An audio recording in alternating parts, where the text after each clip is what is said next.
It was a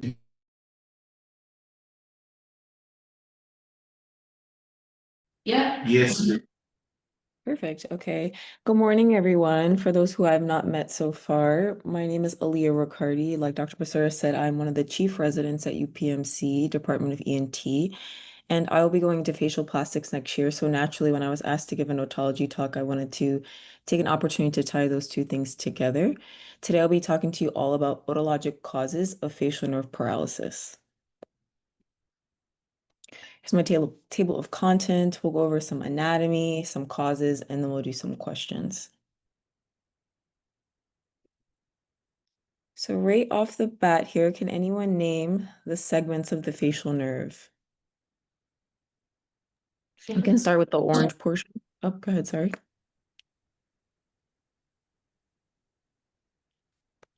Orange is labyrinthine. No, where are we? Sorry. The brain. Oh, orange. Intracranial. Yep, so we call this portion the pontine. That's perfect. And then how about this little circle here?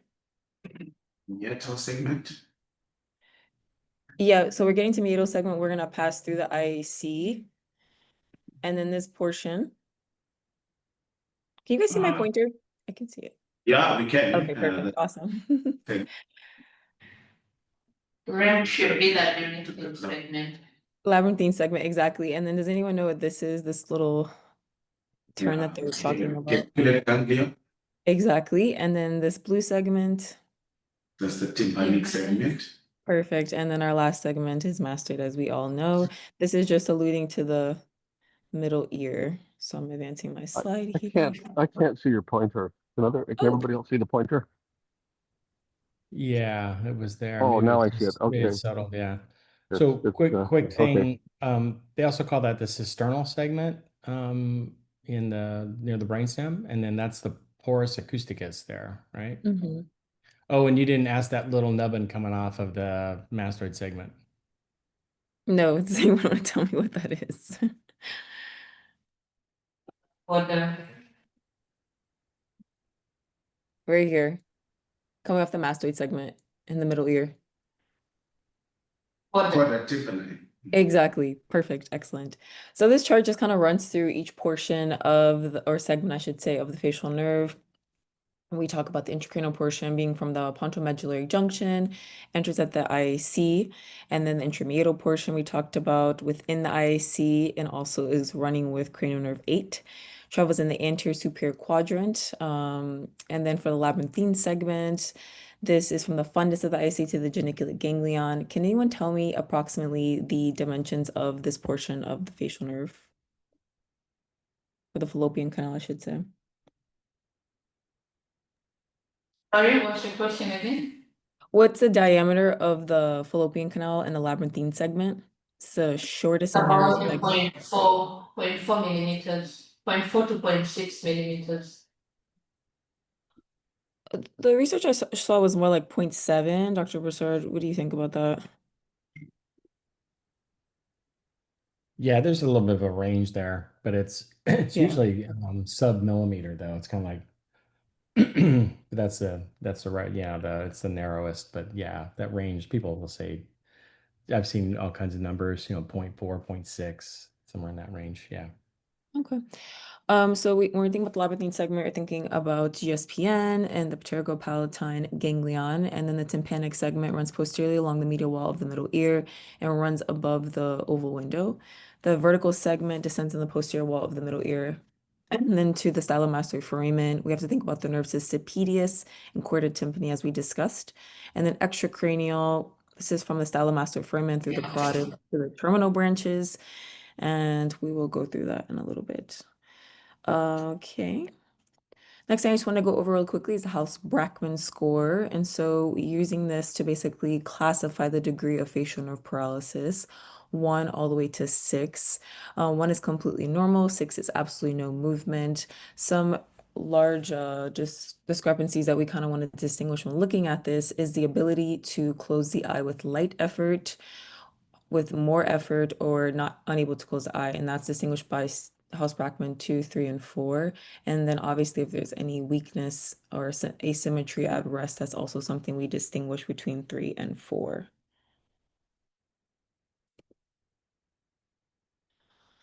Now we're looking at some injury classifications. And so typically we get tested on the Sunderland classification, which goes from 1 to 5, excuse me. And so 1, the local myelin damage, but the nerve is still intact. 2 is going to be continuity of the axon is lost, but all the other portions are intact. And this is where you can start to see Wallerian degeneration. 3 is the same as above with endoneural injury. And then 4 includes perineural injury. And then 5, as we know, is complete disruption of the nerve. This has the worst prognosis and does require surgical reconstruction for the best outcomes.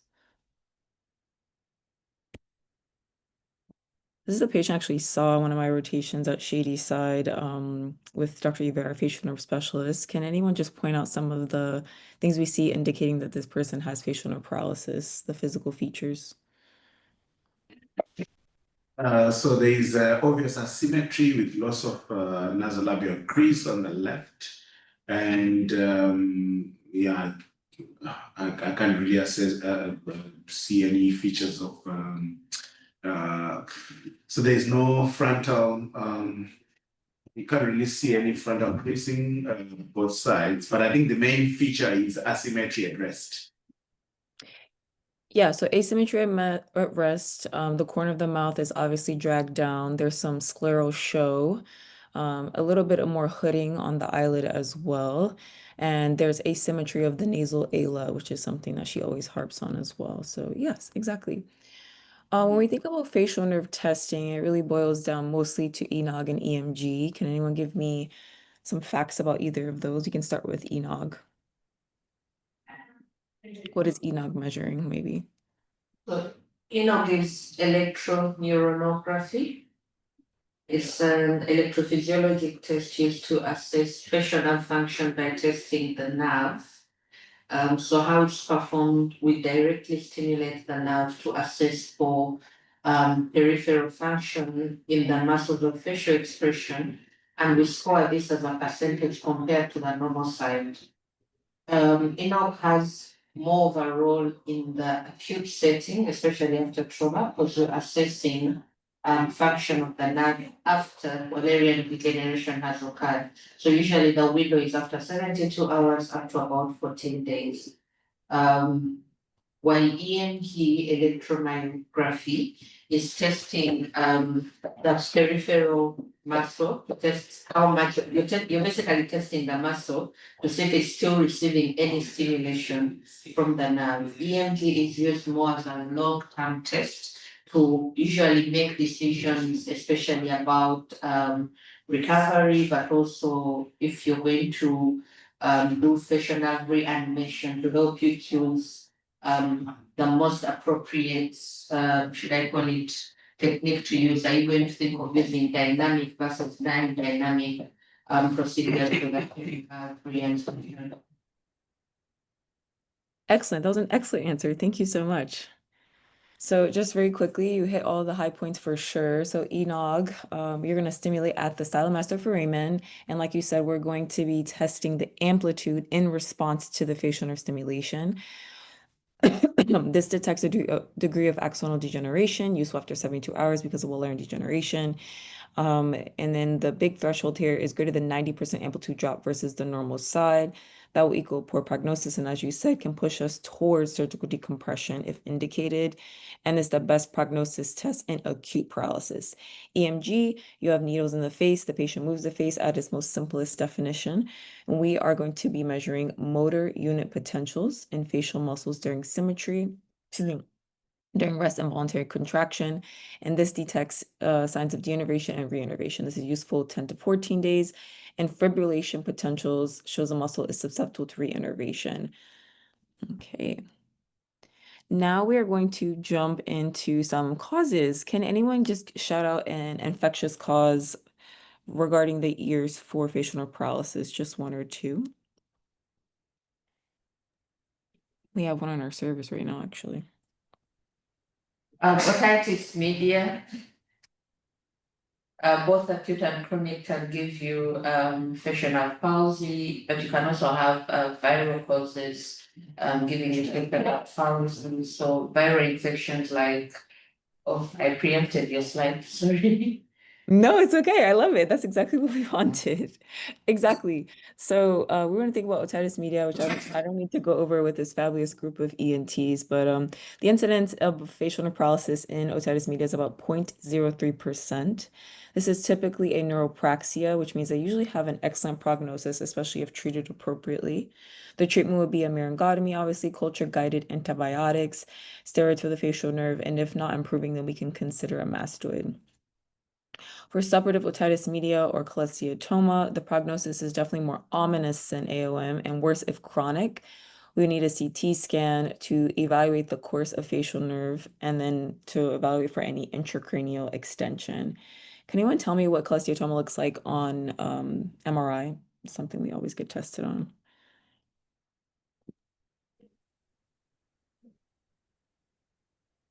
It lights up on a T1 weighted image. Sorry, say that again. It lights up on MRI. It lights up on the diffusion weighted imaging. Exactly. So it's going to be hyper intense on T2 and it will restrict on DWI or non-echoplanar. The tympanic segment is most likely to be involved as it runs medially along the middle ear, and the fallopian canal can be dehiscent here. The mastoid segment is the second most vulnerable, especially if there's disease in the mastoid. For treatment, we'll do a myringotomy if the TM is still intact, mastoid, watch for dehiscence of the facial nerve during the OR, systemic and topical treatments.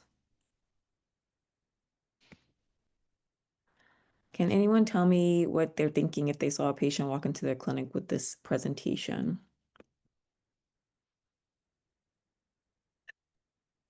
So what's obvious is some vesicular rash on the external ear, on the conchoid bowel.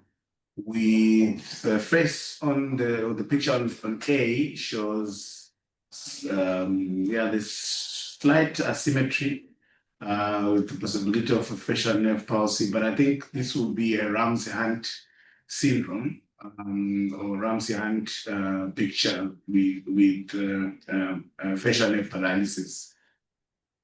Excellent. And what virus would we be thinking of when we see somebody like this in clinic? So we are more likely worried about reactivation of herpes zoster. Yeah. Okay, and my last question, because I'll let this go to this. What is the triad of symptoms, some of which are in this picture?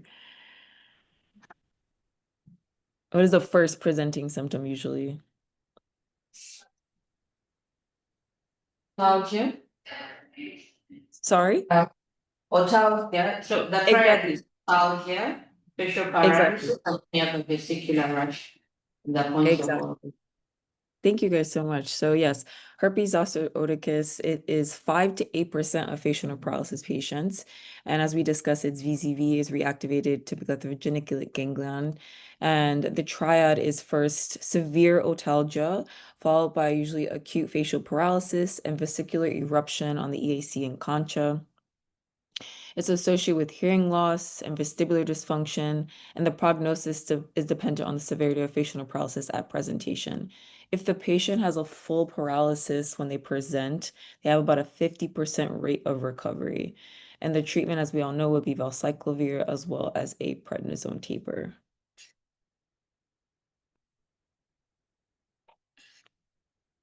Okay. If we see someone come into clinic with this exam, what would we be considering here? If a patient came in with the ear looking like this, I would want to know a bit more about their history. Do they have an ear discharge? How long have they had the discharge for? Is there pain? Have we had any history of trauma? Any headaches, any vision issues that they could have, do a full ENT, head and neck exam, has cranial nerves. I would like to do an auto microscopy and clean out this ear. It looks like it's hard to really tell any anatomy because there is lots of hyperemia of the mucosa and what looks like cholesteatoma, but I would like to clean out the ear and understand better what we are looking at, because now it just looks like inflamed skin and mucosa with possibly a perforation. But it's hard to tell before you, yeah, very well.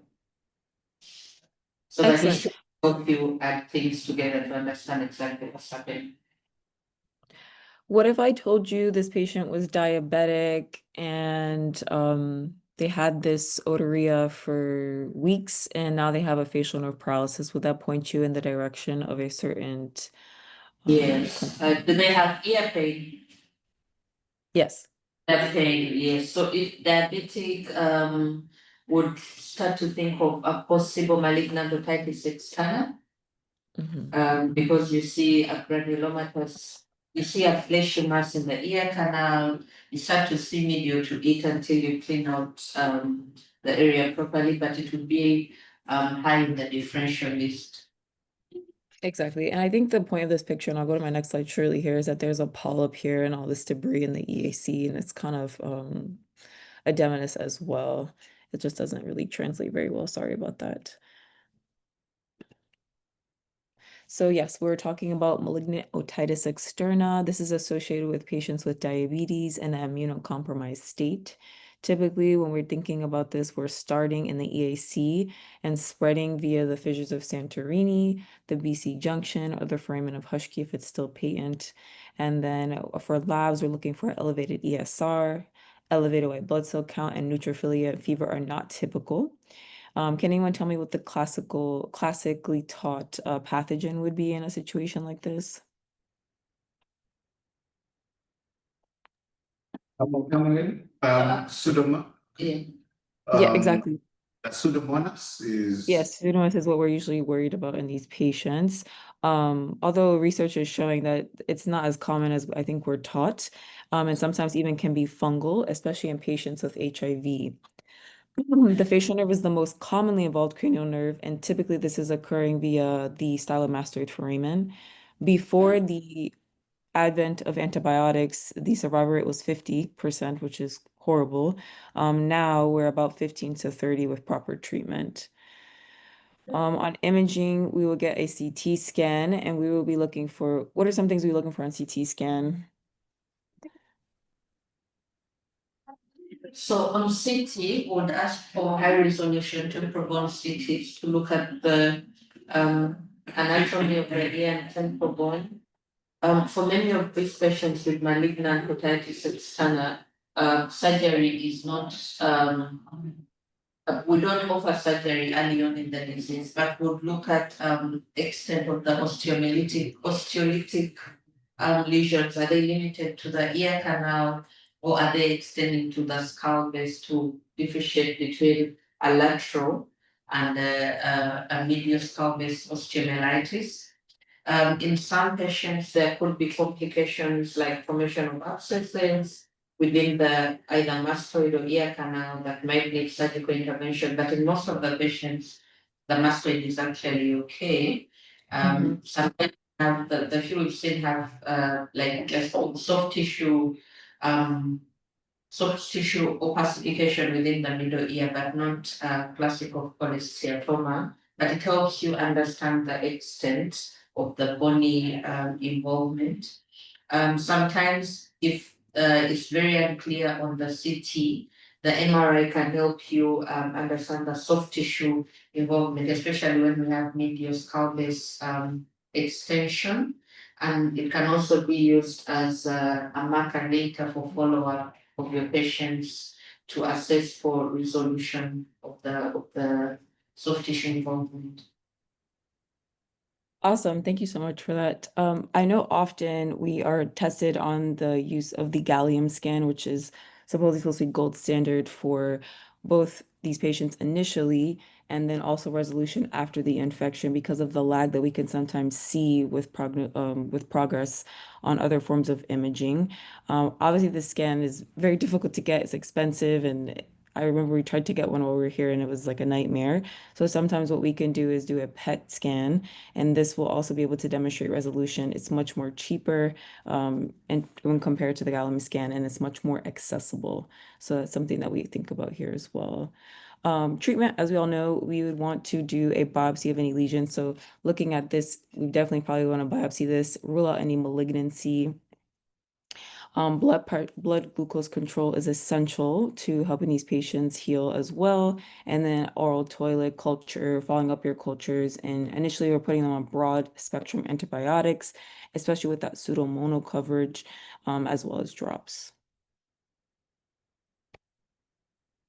Okay. Going into trauma, can anyone tell me what the traditional versus new nomenclature is for temporal bone fractures? So traditionally, fractures of the temporal bone were classified into longitudinal versus transverse fractures based on the orientation of the petrous, and the longitudinal fractures were fractures that were parallel to the petrous bone, to the axis of the petrous bone. Transverse fractures were perpendicular to the axis of the petrous bone. Exactly. And so that is basically going into otic capsule sparing. Can anyone tell me what the otic capsule is supposed to be housing when we think about this? So the otic capsule is dense bone that encloses your cochlea and the labyrinth, basically the organs of balance and hearing, which is the cochlea and the vestibule. Exactly. And it's Characteristic that it's quite dense and it has no prospect. It has no any potential to heal when it's fractured. So we always worry about an increased risk of meningitis, which is lifelong if we don't address it. excellent. Okay, moving on. Okay, so what kind of fracture do we think this one is? This is a CT temporal bone, and we're on the right side. And that, I think we can see my arrows here, right? Yeah. You can see. Okay, perfect. So that's an otic sparing fracture. Exactly, also known as longitudinal. And then what kind of hearing loss will be expected to see in a patient with this type of fracture? If any So hearing loss. yes, they do come with hearing loss, but many of them will present with a conductive loss because of the usually trauma to the middle ear or the ossicles. Exactly. And then my last question on this is, do these patients usually present with facial nerve paralysis, or would that be our counterparts? They may present with a facial nerve paralysis. However, the risk of palsy is higher in the otic violating fracture. They may get a facial nerve paralysis instead of a paralysis. Exactly. So as you guys astutely noted, this is an otocapsic sparing fracture. It's 80% of the temporal bone fracture is usually conductive hearing loss, like we said. If facial nerve paralysis is often delayed and incomplete, which bodes for an excellent prognosis as far as healing, less likely to get a CSF leak. The hearing prognosis is better, facial nerve prognosis is better, and we also can call this a longitudinal fracture. And then coming to our next T-bone fracture, this will be otocapsule violating. And so we have a fracture line that can extend to the cochlea, vestibule, or semicircular canals. These are less common and usually are from a force transmitted from the occiput, transmitted along the foramen magnum, and then the otic capsule. Can also include the jugular foramen, the IAC, foramen lacerum. And these patients typically have a profound sensory hearing loss because of the damage of the inner ear structures. This facial nerve paralysis, if present in these patients, would be immediate and sometimes complete, most likely due to injury to the labyrinthine or geniculate segments. CSF leak, as we discussed, can be common in these patients, and they'll have vertigo and balance issues. And then they may require some type of decompression as well. And this also is known as transverse. Okay, moving on to neoplastic. If a patient comes in to see you and they are saying they've had some facial nerve paralysis and this is their MRI scan, what would you be thinking? So with with the MRI scan showing a hyperintense lesion on the CPA, I'll probably worry about an acoustic neuroma or vestibular schwannoma as the main cause. Yes, so that is definitely on the differential. One thing that I wanted to point out though is that the facial nerve schwannomas are way more likely to cause facial nerve paralysis as opposed to a vestibular schwannoma. Although these tumors are rare when associated, you want to keep the facial nerve schwannoma high on the differential. Sorry. Additionally, to distinguish the two, you can imagine that the facial nerve schwannoma is going to be more superior, and that can kind of help distinguish between the two as well. Facial nerve schwannomas display eccentric growth. They splay the fibers of the facial nerve and tend to favor the geniculate ganglion, as we know.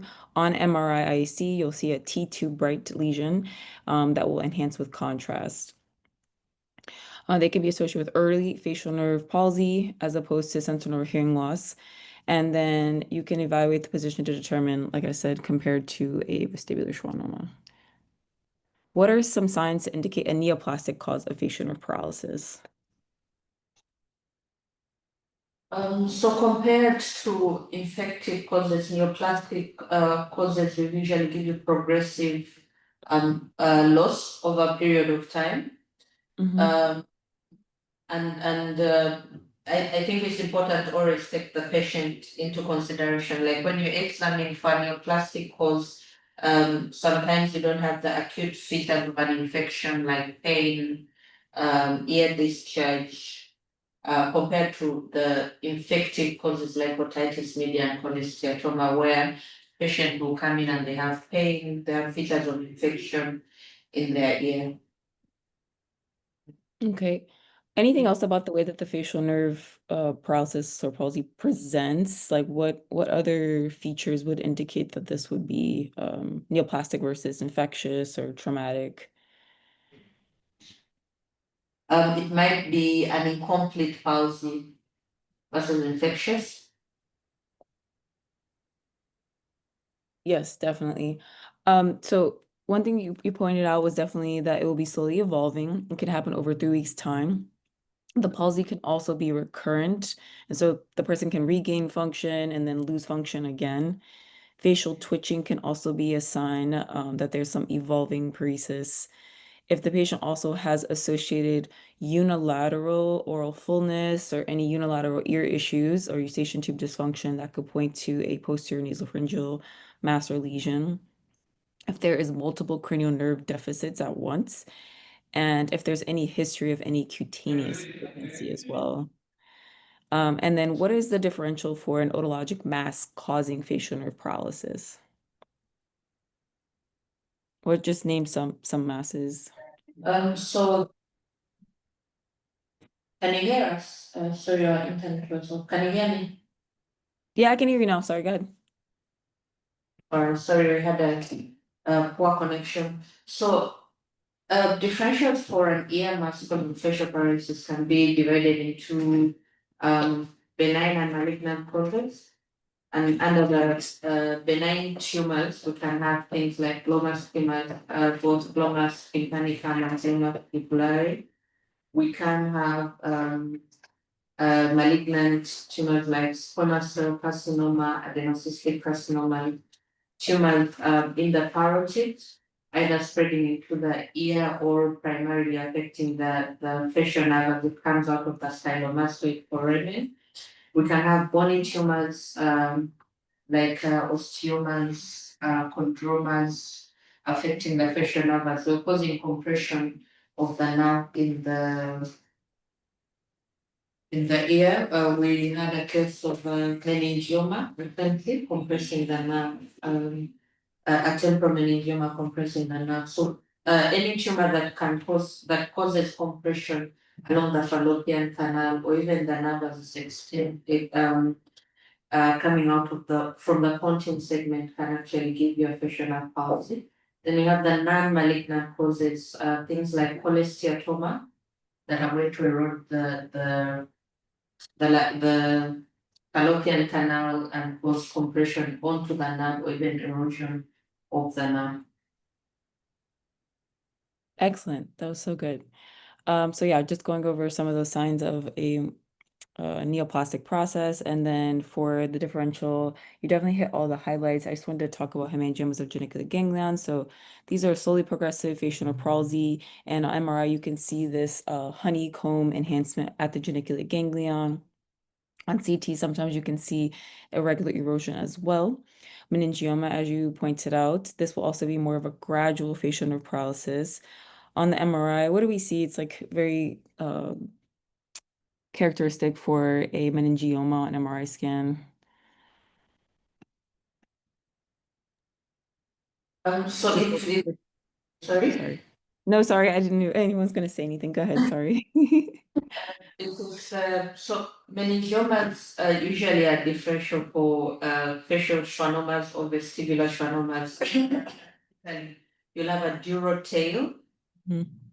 and they don't cause widening in the internal auditory canal compared to the vestibular schwannomas and facial schwannomas, which can grow into the canal. Exactly. And then the cisternal or ISC segments of the facial nerve are typically the ones that are affected by meningiomas. For glomus jugulare, or it's a paraganglioma, of the jug, presents with pulsatile tinnitus, sometimes conductive hearing loss, oral fullness. And can anyone tell me what Brown sign is?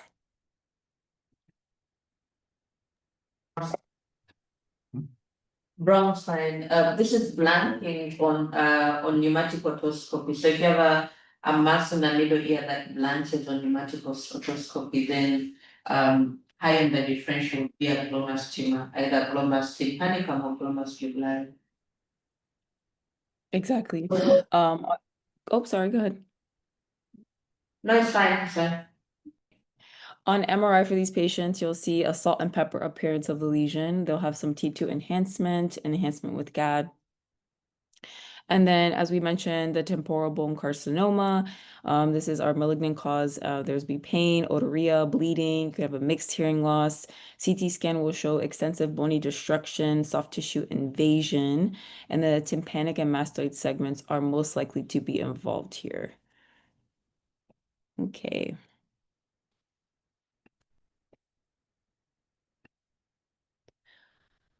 Moving on to iatrogenic, where do the majority of iatrogenic facial nerve injuries occur? So I'll say in the tympanic segment for cases where you have to operate in the middle ear. So the tympanic segment, yeah. Exactly. And why is the tympanic segment at pretty high risk here? It's because in almost up to 40% of patients, they have a naturally dehiscent facial nerve where the fallopian canal did not develop over that segment. So manipulations around that area, either to remove cholesteatoma or even other middle ear surgeries, predisposes to facial nerve injury.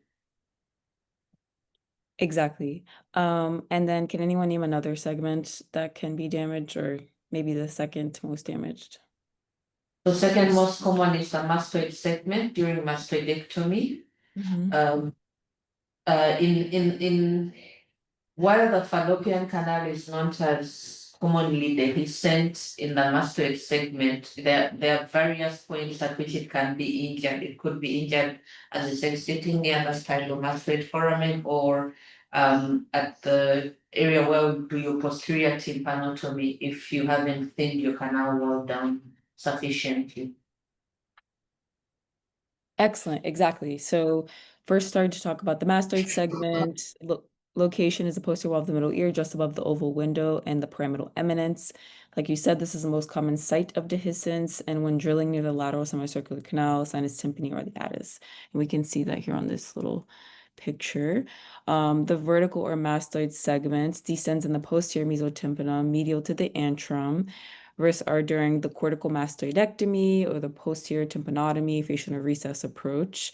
And so you really want to rely on your landmarks here, going slow, drilling underwater, and making sure you can see instead of letting the nerve find you. And then you also mentioned the salamastoid foramen. This is where the nerve obviously is going to exit the temporal bone.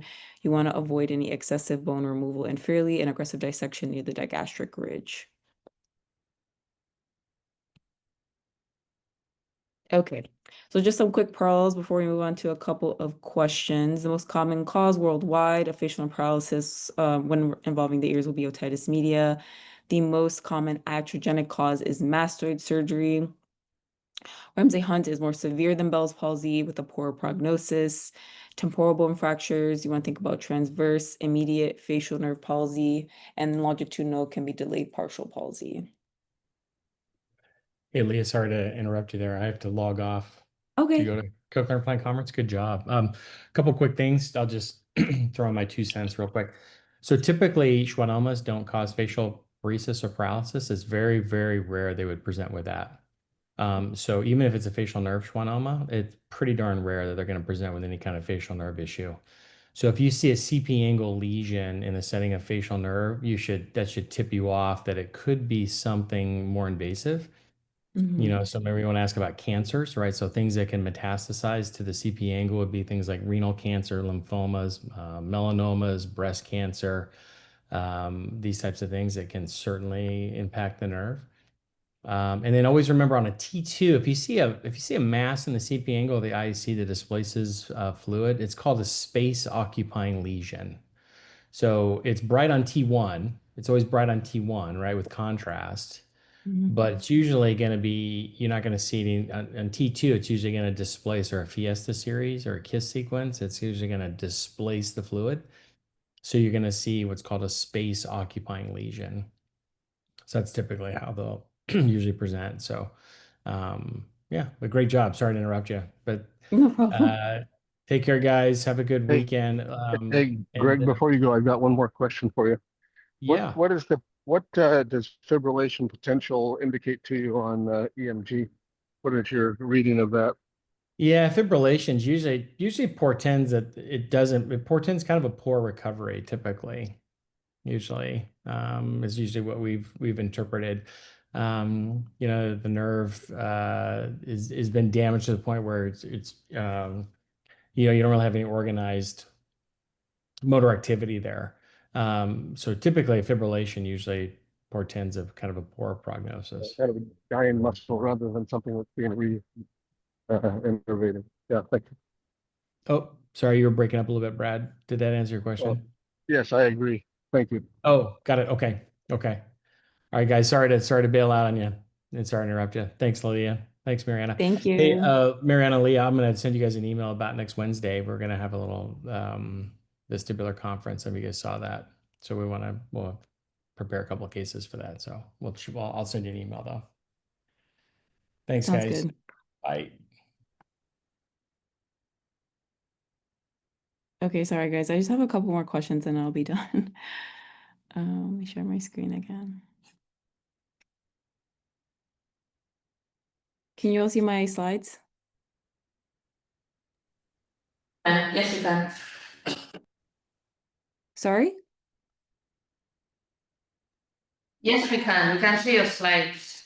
Okay, perfect. So here we have just a couple of board review questions that I got off of our board vitals, which is our question bank here. So this is a patient who sustained a temporal bone fracture, has a Sunderland class 5 injury, 1 millimeter distal to the nerve to stapedius. Which of the following would you expect the patient to have?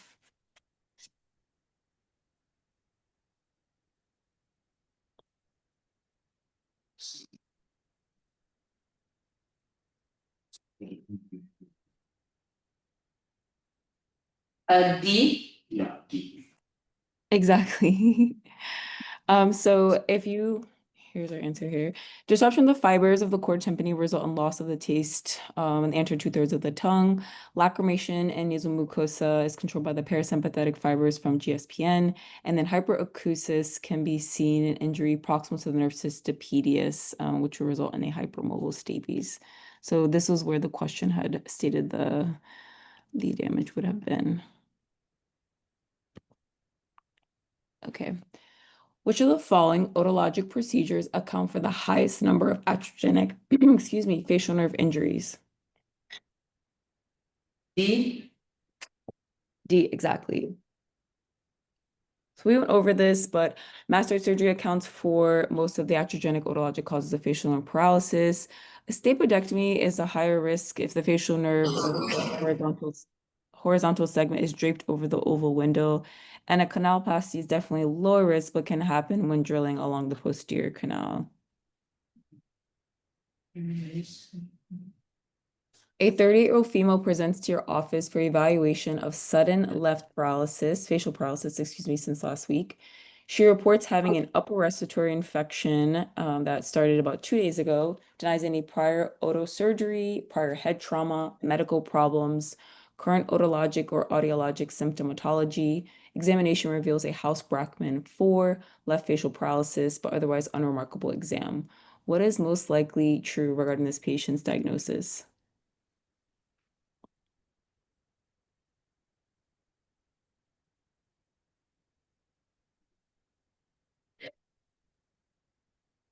B. B. B. Exact. Yes, exactly. B for boy. Yes. Thank you guys. So I threw this in there because I didn't want to like lose a sight of what is actually the most common cause of facial paralysis. So Bell's palsy, obviously is going to be the most common. We associate this with HSV1 reactivation, causes inflammation and edema at the labyrinthine segment, and you'll see acute onset of facial paralysis, usually preceded by some type of illness, some type of stress, and sometimes even pregnancy. We have an excellent prognosis usually associated with this, especially with proper treatment, including steroids and antivirals. Okay. A 34-year-old male undergoes revision surgery for cholesteatoma. Intraoperatively, the facial nerve is transected at the mastoid segment. This is recognized and repaired with a great auric intraposition graft. Post-operatively, he has complete unilateral facial nerve paralysis. You explain the possibility of facial nerve recovery, and now he inquires about other effects of facial nerve transection. What effect on the parotid gland is expected? None. Exactly. So this is showing here the parotid gland would not be affected as it is not innervated or controlled here, or where the level of transection would have been. Okay, that is all I have, guys. Thank you so much, especially to my Cape Town colleagues for all your participation. I really appreciate it. Hey, Aaliyah, that was a great talk. Can I make one comment? Absolutely. Yes. I think at least from the literature I've seen, we don't see much controlled national study that was done some years ago. If anything, antivirals seem to make it worse. Why that is, I don't know, but it didn't seem to help. So I think steroids is an appropriate treatment, but maybe somebody could catch me up on the literature if there's some new evidence that antivirals help in Bell's palsy. For my- I'm not sure what the new literature says, but I think from the guidelines, both the American Academy and Canadian guidelines, they report no benefit of the antivirals versus a placebo, but they do report benefit of steroids over placebo. I haven't come across any that unilaterally say that antivirals alone offer benefit in Bell's palsy. That's my impression as well. I would say, in varicella zoster, that antivirals may be of use, but we don't believe there's much help in routine Bell's palsy. So I just, for the boards, I'd stick that away. Thank you. Yeah, thank you so much. I agree that that is the guidelines here in Pittsburgh for sure. We definitely give both, and it's kind of like a criminal if you don't. But yeah, I definitely think it's controversial. Hopefully, more studies will be able to elucidate that for us. Yeah. Well, ask Greg, because I think he would agree with the current guidelines, which are that there's no evidence that it's helpful. It'd be good to check with him. Very good. Thank you. Wonderful lecture. I appreciate it. Thank you. Thank you, Aliyah. I appreciate it. Take care, guys. Take care.